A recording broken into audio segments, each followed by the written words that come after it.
Okay. So with a clamshell box, the first step is measuring your book for enclosure. So conservators and people who work in preservation have tools and mechanisms for doing that. So they have devices, and they can range from the very basic, a kind of wooden cradle that has sliding gauges that can take an accurate measurement of a book, to something a lot more high tech that measures digitally. So, for ultra rare and special objects, building housings, there are devices that can help you obtain an accurate measurement. But I think a nice way to do it, one thing to remember is that books, they look like rectangles, but they're really not. So, the width of my book, I've got, maybe a little bit of the spine piece coming away here, or, there's more layers of cloth up at the head and tail. So the width at those places may actually be minutely wider. And same thing with the height. It's somewhat variable. So sometimes that is in relation to the age of the book. Other times, who knows? So what I usually do to take a measurement is, you want something that is flat and square, and I'm just using a piece of board, and I'm going to stand it up vertically, and I might even just prop it up with my triangle here to make sure it's standing up straight against the spine. And then I'll take a piece of scrap paper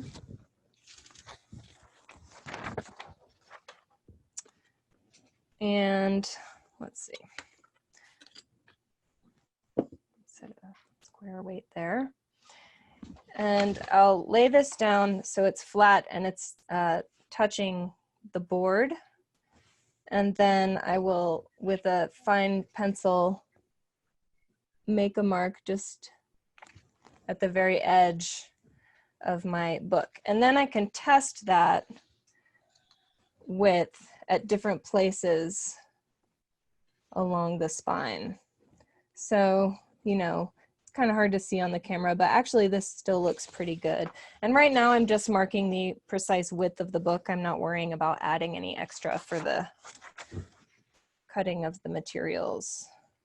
So I think probably you can even see here, it's wider down here. So I'm gonna then go and,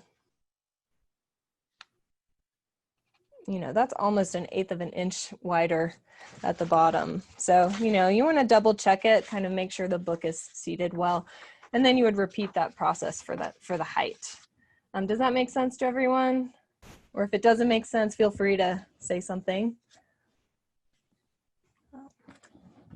Okay. So in terms of cutting your board for your measurement, you are going to cut, and the way I describe it in the handout is sort of just a means for efficiency, that you are going to cut a strip of binder's board that's the height of the book plus 2 cover material thicknesses plus 2 millimeters. And that, for me, is the allowance that I've found. Adding that amount to the height of the book usually makes it the right space for the book itself. Excuse me. Yes. What is the binder board? What thickness? Did we get that information? The thickness, so the thickness that you received is 069, the stuff. And that, to me, that's just kind of a mid thickness binder's board, 0690. I got it from, I think got our last board order from Talus, and now they have 070. So the exact thicknesses of the board changes a lot in terms of what's available. But it's a good question because, your board thickness is going to depend on what kind of box you're making. If you're making a really slender, box for a delicate, lightweight book, you might even choose a thinner board than this. But if you're housing something really heavy and large, you may want to go up to 098 or even make a double-walled clamshell, which is it's a modification of the process, but you know, you have layers of board laminated together. So those choices are going to depend on what you're making it for. Does that help? Perfect, thanks. You're welcome. Okay, so then from that strip, you're going to cut the width of the book at its widest, plus the same amount, 2 cover material thicknesses plus 2 millimeters. And the height, I guess you've actually already cut that when you cut this strip. So that is how you determine the base of your tray. So you should have a little packet that says inner tray. And the inner tray is what is the piece that you make first, and it's the tray that houses your materials. So if you want to locate that and then take the ribbon off and find the 3 pieces of board that are with it. So from, this is that tray base. And then you're going to cut 3 wall pieces from that same strip. So they're all going to be the thickness of the book at its thickest. And I didn't mention that in my measurement demo, but you're also measuring the thickness of the book. Plus you're adding a board thickness. So we don't have an actual book for this, but if we did, just imagine, you know, this gets adhered to the outside. So I want it to accommodate my book, but I'm losing 1 board thickness here at the bottom where it attaches. So that's why you add that. And then your 2 short walls are going to be the width of your board plus 1 board thickness. And that's where this long wall fits in. So those are the measurements that you want. You have 2 of these and 1 of those. And so our next step is to construct that tray. So we ask you to have some wax paper. If you don't have your wax paper and you need to just use scrap glue paper, you can do that. You'll just it'll be a little bit annoying. But I like to work on top of wax paper for this part. And you know, my intention today is just to kind of do the most bare bones version of this that I can, that you can really do at home. You know, hand cutting the board to these precise dimensions would be pretty challenging, but not impossible. But I wanted to kind of do a version where you don't need a whole lot of extra tools that you'd have to go out and get. If you have them already and you want to use them, that's great. But my first step is going to be to adhere this long wall to the back edge of my board. And to do that, I'm going to take that glue that I previously decanted and hopefully got a little more thick. And I like to use my finger for this part. You can use a brush if you're not into mess. And mine is still pretty loose, but I don't mind. And I kind of use my finger like almost like I'm applying like caulking or something.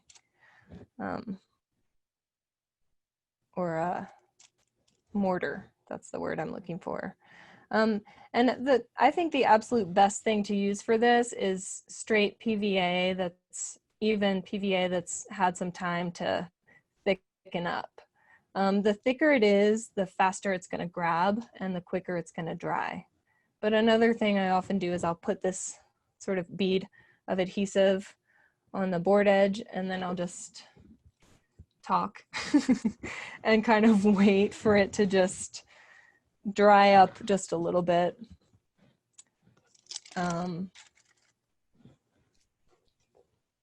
So that's what I'm doing now. Anyone have any good jokes? Another thing about this is, so we're gonna today just kind of put things together with our hands. If you have, you know, anything that's really square, like it could be a jig that you, oh, did I have you all buy a, did I have you get a bench hook for this? I can't remember now. No? For some reason I thought I did. Anyway, if you have a bench hook or some kind of jig that gives you a right angle, that can be really great for this next part. So I've given it a little time, I blabbered on a little bit, and I'm just gonna take this and standing it straight up, perpendicular, I'm gonna press it into place. And I'm just kind of not worrying about a whole bunch of pressure right now, because what I wanna do is make sure that it's fitted properly end to end. So I'm going to use a second wall piece to just kind of knock it up against the edges. And, you know, I think I did a pretty good job cutting all these down, but apologies if there's something that's a little bit off square. Okay, so I feel good about its fit end to end. And then I'm going to use this board flat and kind of put some extra pressure just where it's attaching. So I like using board of the same thickness for this because it's putting pressure only where it needs to be. So I'm just squeezing it. And honestly, I think keeping it under pressure for, you know, a kind of critical amount of time, which is going to vary depending on your adhesive, your climate, is what needs to happen. So you can see even on my overhead camera that I've got beads of glue that have come out here. You can wipe that up with a brush or a little scrap of paper. I've got my brush here, but it's wet. Just because you don't want it to dry in that beaded form. It'll give you some trouble when you're trying to cover it with cloth. So I'm just kind of spreading it around in that crevice. And I'm going to come back, spend a little more time just kind of squishing it. So it's like a little bit of an isometric workout for your hands, I guess. I don't know. Arms.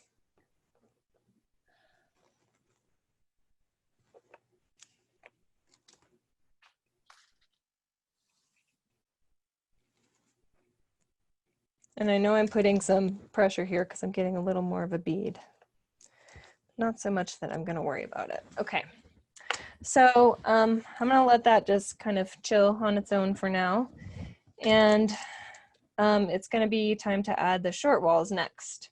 So this time, rather than adding glue to the board edge here, I don't want to pick this up and mess around with it any more than I have to.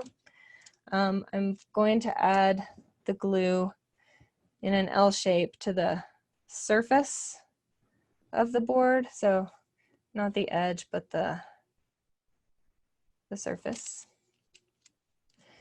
And again, I'm using my finger as a kind of, I don't know, spackle thing, tool.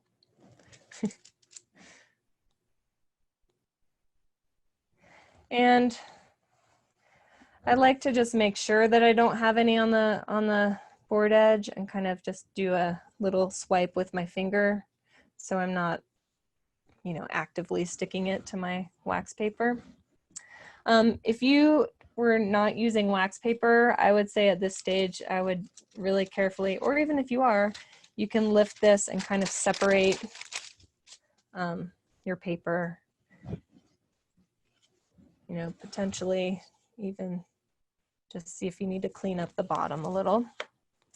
Okay, so I might as well just put this on both since I like giving it some time. Sometimes I'll put it on the wrong short edge. and that's okay. You just wipe it off and redo it.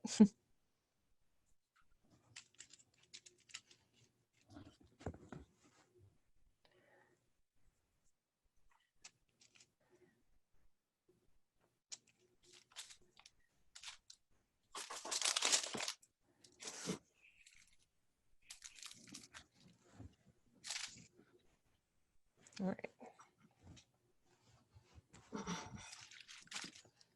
So cleaning up those edges again. Okay. And I'm going to turn this because I just think I'll have a better angle for pressing this way. So same thing, I'm just going to kind of line it up, stand it up, and gently place it. And then before I put a whole bunch of pressure on it, I'm going to again press, and I can't use my other short piece because I already put glue on it. So I'm gonna grab another piece from my kit, or if you have a scrap board lying around. And you know, you may find at this point that your back wall is kind of tipping forward a little bit, or you know, you may have to do a little bit of kind of gentle finagling here at the edges, but the goal is to really have it as flush as you can have it. We can correct, you know, a little bit with sandpaper at the end to make it really flush. So I'm feeling pretty good about that corner. Another thing to be aware of is that your wall piece is sitting all the way down on the surface of your workbench. Sometimes I'll glue it on and then I realize that it was actually like popped up a little bit toward me. And it's not a fatal flaw unless it's really a dramatic difference. Okay, so I'm just holding it there to get it to kind of grab, because that part's important to me. And then I'm gonna again use my extra piece as a presser.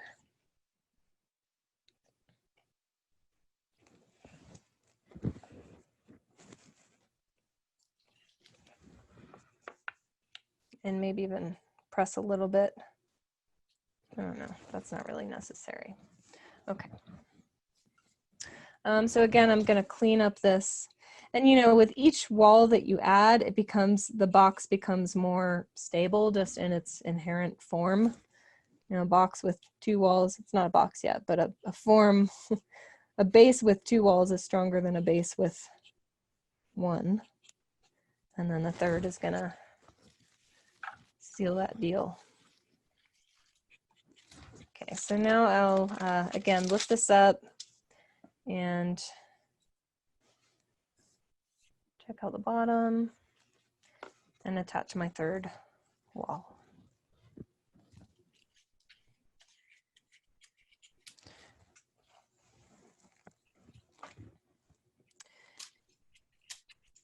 The 3 walls make it so that you can easily reach in and lift the book out. You could make a tray with 4 walls, but then you would want some kind of pull ribbon or a way of getting the materials out. Okay, that's pretty good.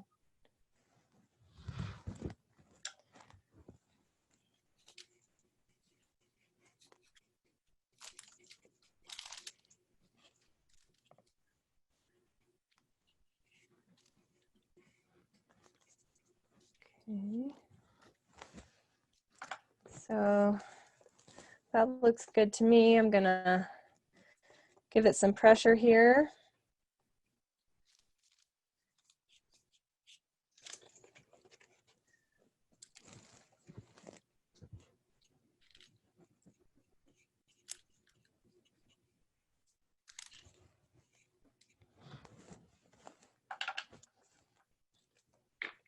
And once you've got all three on, you can even, you know, stand it up and press down.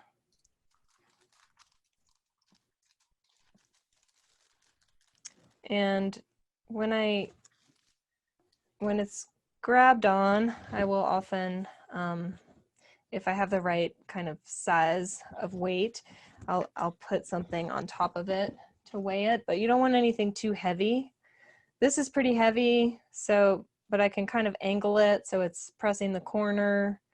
But it's obviously a little bit precarious that way, so you want to make sure you put it somewhere where you're not gonna bump it with an elbow. Or you can put a slightly larger board on top to sort of distribute that weight a little bit, like so.